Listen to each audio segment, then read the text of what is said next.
onto the Cup Chasers podcast. Thanks for being here. Thanks for listening. Match week 1 is in the books. It's been a good one. I'm super excited that the season has kicked off. And if you're as pumped as we are, go ahead and smash up the likes, subscribe to the channel, and get that notification bell on. The Arsenal have defeated Nottingham Forest at home 2-1, but the end of the game kind of left me a little disappointed, and not exhibiting that champions mentality that Pep Guardiola screaming at Holland up 2-0 shows us. And I remember, Lewis, you asked me why I was bringing that up, and it's like I'm traumatized from Anfield, from West Ham, from Southampton, where we lost the league because we went up 2 goals, 2 games in a row, and then, we got this. They're not going to show up today, and then you forgot that they can make 5 subs and change the whole dynamic of the game, and then we're asleep for a second, and then all of a sudden we're under pressure for the rest of the game. Like it's carbon copy of Liverpool and West Ham. How have we not learned? I just think, that's like kind of your crux. Like, y'all come out so hot and you get control of the game so early, and it's like that's what cost you those games late in the season, and that's what I'm not gonna say if Forest were any better, they were gonna catch you guys, but you can't do that to better teams. Like, and I hear what you're saying on that. It doesn't. Now, tactically, like in the beginning, like I understand why it was kind of difficult, and I think I figured out what we're doing. The tactics that we used in this game were what Arteta is going to do against low blocks. So that's something we struggled with. I feel like in our normal formation last season was breaking down the Evertons of the world, so he's come up with this plan to overload on both sides. The way it works, so there's like triangles on both sides where it's Partey and Odegaard and Saka on one, and then Rice and Martinelli and Timber on the other side. And then you have Eddie and Havertz floating free in the middle. And so I get the formation. I get what he's trying to do, but just like the game last season, Steve Cooper has seen it. He already knows. He just slots a guy over, and the midfield is still covered. But the way we break it down is just those individual moments. The best teams have the best players when we're struggling. They unlock the defense. So Martinelli burns down the right, gets double teamed, does the steps on the ball, and then twirls, does the pirouette and back heels it to Eddie. And at that point, I'm already just losing my mind. And Eddie does what he's getting paid to do. And so, you can't really argue with his start. He justified it, got his goal. Yeah. And then do the same thing on the other side, essentially. Moment of magic from Saka. Man. Real strong. Yeah. Real strong to shrug off the challenge. And then an absolute banger. It's good. He is good. Yeah. I hate that he plays for Arsenal because I really do like Saka. I like the way he plays. You'd take him in a heartbeat. Oh, in a heartbeat. You take him in the Chelsea blue in a heartbeat. Right, Chelsea would take everybody in a heartbeat. He's just like an apex version of Willian. Like what Willian's prime was. He's just an apex version of that. I know I'm faster. I know I have a little bit of decent footwork. He's just a better finishing though. He's just a better finisher. Right. He's just a way better finisher. And it just makes him look, and it just elevates him because it ties that complete run together. It ties that 20-yard break, that dazzling footwork that I hate it because I love wingers like that, and I hate that he plays for y'all. I hate it. I love him when he plays for England. Love it when he plays for England. The strategy is meant to isolate Martinelli and Saka against the outside backs, but Yep. their wingers were working back real hard. They didn't do anything. They didn't offer anything in the first half because they couldn't get forward. Kai Havertz actually put in a shift. Can't score to save his life. Gets No. put into the 9, and Yeah. even when it was normally when he got called off sides in a Chelsea shirt, he would put the ball in the net. He couldn't even do that this time. But before he moved up top, got to give it to him. I counted. He made at least 5 defensive challenges. That's more than he made in a Chelsea shirt in 3 years. Oh, that's right. I was about to say, wow. Yeah, I counted them because I was so shocked. Like the first one, I was shocked by the first one. That's why I counted them. And so he definitely put in the effort, put in the work. So that was good to see. His touches were all pretty kind of quick one-touch passes, but he was keeping the ball. Maybe like one mistake the whole game. So it's better than awful. It's better. So maybe he's just. I mean, I felt like he ladder. played his. That's kind of what he did for us, except for maybe a little bit more defensive work, because 5 is a lot for him to put in for one game. But that's all he did for us. Like it was Is just it confidence? I want to say it is. Psychological, man. I want to say it is, but he doesn't have anything. Like, look at the run he was on before he went on this bad spell. He banged one in the Champions League final. He went and played for Germany, hit bangers in that He's killing it international for Germany. in that international break, and then he came back to us, and we were like, okay. And I honestly, he really fell apart when that Tuchel system kind of fell apart, or when Tuchel left, because he looked lost our entire season, and he gets like that whenever. I wanted to mention that he just kind of looks, and that's where the one-touch passes. Oh, I got the ball. I'm not where I'm supposed to be, so he gives it right back, and then tries to reposition himself constantly.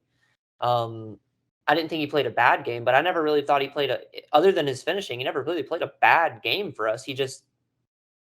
It's just a shirt out there. Yeah, exactly. He's not doing anything that anyone else couldn't do. It doesn't negatively or positively impact the game. It's just he is a complete neutral on the field. What did that $65 million get us that Smith Rowe couldn't have gotten us? But that's the point. You say as a stuffed shirt, you probably have a player who could do something.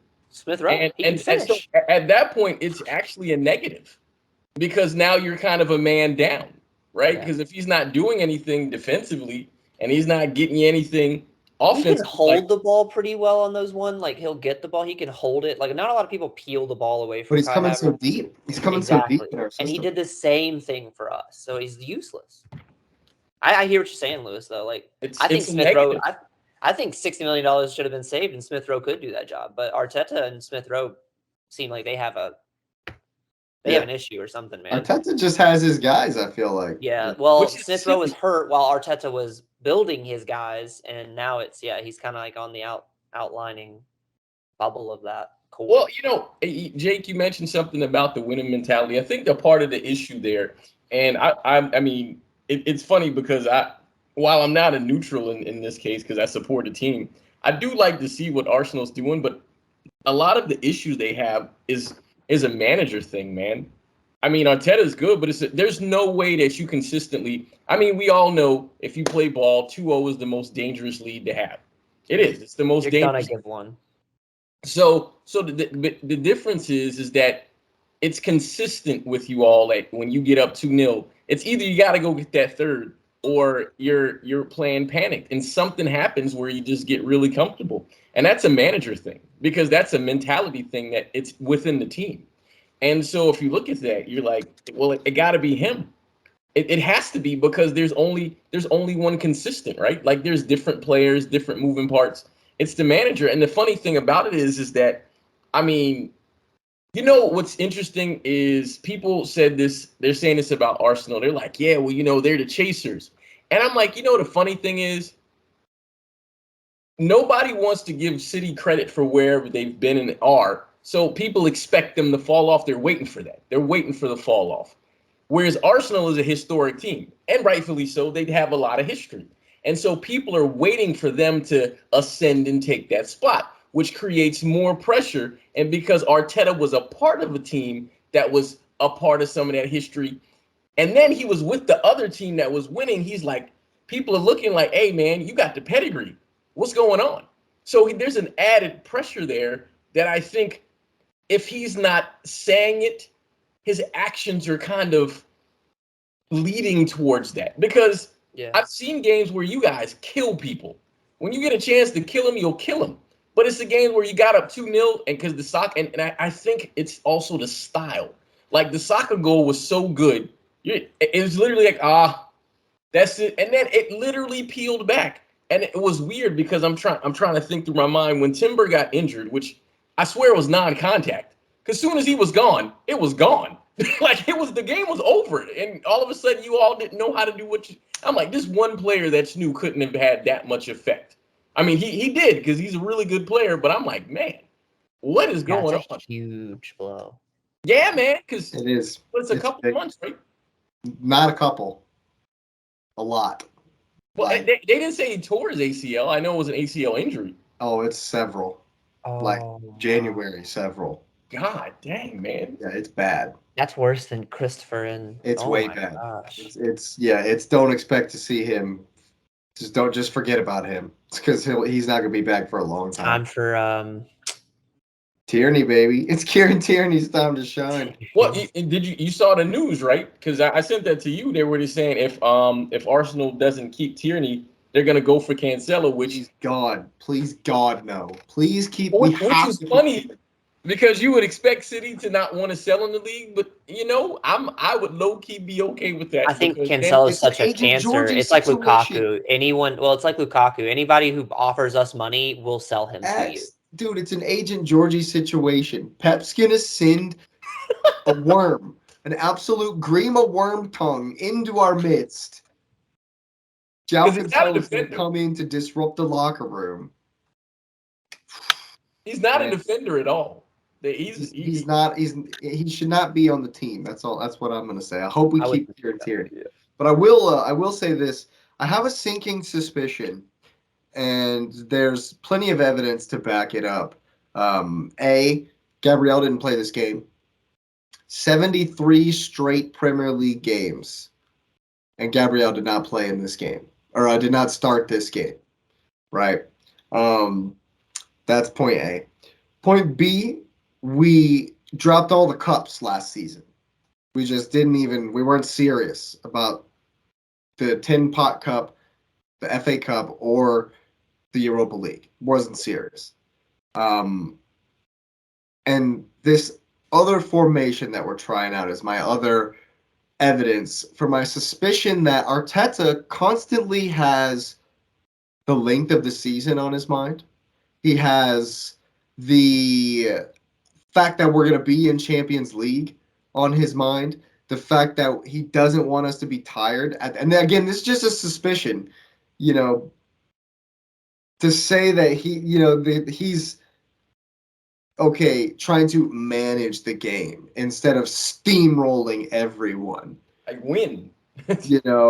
And so if that's like the message, 2-0 at halftime, right? If that's the message in the locker room is, all right, guys, we want to manage the game. We want to do this and this and this. No. See, Pep Guardiola doesn't come into the locker room. Style, right? Doesn't come into the locker room and say, I want to manage the game. I want to do this and this and this. He comes in and says, I want 4 more goals or we're running laps after the match before we leave the stadium. I don't care if we're at Turf Moor. If you don't score 4 more times, everybody's doing sprints. Like, that's the mentality that we need to win this league. Plain and simple. This game management crap is not going to cut it. Lewis, you made the comment, Arsenal have to win our way. Dude, not in this league. This is City's league. The only way you're going to win the City's league is to beat them at their game. Because y'all's consistency is unprecedented. It's unbelievable. It's stupid. It's just dumb. Chelsea lost more games last season than City have lost in like 12 years. How do you beat that consistency? You have to steamroll everyone. You have to be in your mind. You have to think, if we don't win every game 6-0, we will not win this league. Right. Right. Goal difference matters. If we Right. don't win the league, if we don't win the game, every single game, all 38 of them, by 16 goals, we will not win this league. That's the mentality it is going to take to beat Pep Guardiola. Period. So this game management, oh, we're up 2-0, let's keep the ball crap is ridiculous. I'm sick of it. And that's why, yeah, game one, that performance in the second half versus Nottingham Forest made me very upset. Very upset. Because it's the same old crap. And we're not going to win this league with the same old crap. So a question, man. So I mean, at what point is it on the players though? Because I mean, you got the same guys in there. There's no way in the world they're not seeing that. Like if I'm Saka, I'm trying to score 1,000 goals, man. I don't understand, because at some point, even Odegaard, like we didn't mention him at all, and I think it's sort of incumbent on the captain to be like, hey man, I hear the manager, let me take because I mean I remember playing ball and even coaching guys where I mean the captain would take sort of the reaming. They'd be like, hey man, but hey coach, we got to win. And What kind of what captain was I, X? What kind of captain was I? Yeah, I was vocal. take it. I would scream at you. I would get in your face. Yeah. I was a Roy Keane kind of Vocal. angry type. What are you doing? Why So- would you? Yeah. So Explain to me. I remember. That's Remember the one kind. time- That's the kind of mentality it's gonna take, Yeah. man. I'm I telling remember you. one time If I we're blew not past. constantly Yeah. balls to the wall, Vocal. trying to score every second of every game, we will not win the league. Period. So I mean, but so how much are we putting on Odegaard? Because I mean that's a reflection. I agree. I'm with it. He's got to, because he was so. I thought. Yeah, I mean we didn't say anything about him. He really didn't do anything like him. Nope. Nope. He gave the ball away a couple of times.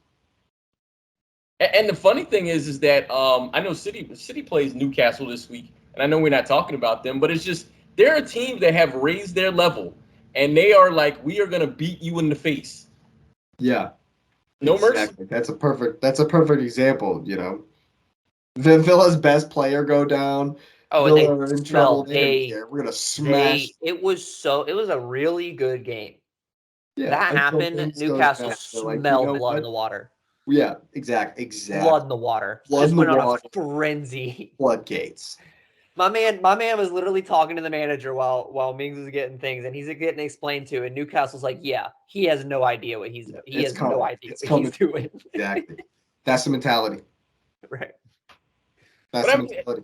overall, I mean, I understand, sort of the frustration that you have, Jake. And I mean, at the end of the day, as a manager, you got to start and say we won. Okay, we might have played like butt in the second half, but we won. But we can't be butt anymore. Every half got to be the first half all the time. Yeah. Because that's the only half that matters. You got to be like, hey man, first half, going in the locker room, Got to be up at the half. And every game is like that. Because I mean, clearly you guys play well in the first half, so you just need to keep the first half mentality. Come out hot. Yeah. Well, we'll see. We'll see if the tactics change. I think it's Palace next week, so I doubt. I may not. Roy has put in some low blocks in his day, so we'll have to see. Well, there you have it, folks. Week 1 is in the books. It's been a good one. We're definitely looking forward to the rest of the season. Definitely happy about the season getting underway, and we're just getting started. So go ahead and hit the like button, subscribe to the channel, and get that notification bell on. Thanks for being here. Thanks for listening. Have a great night.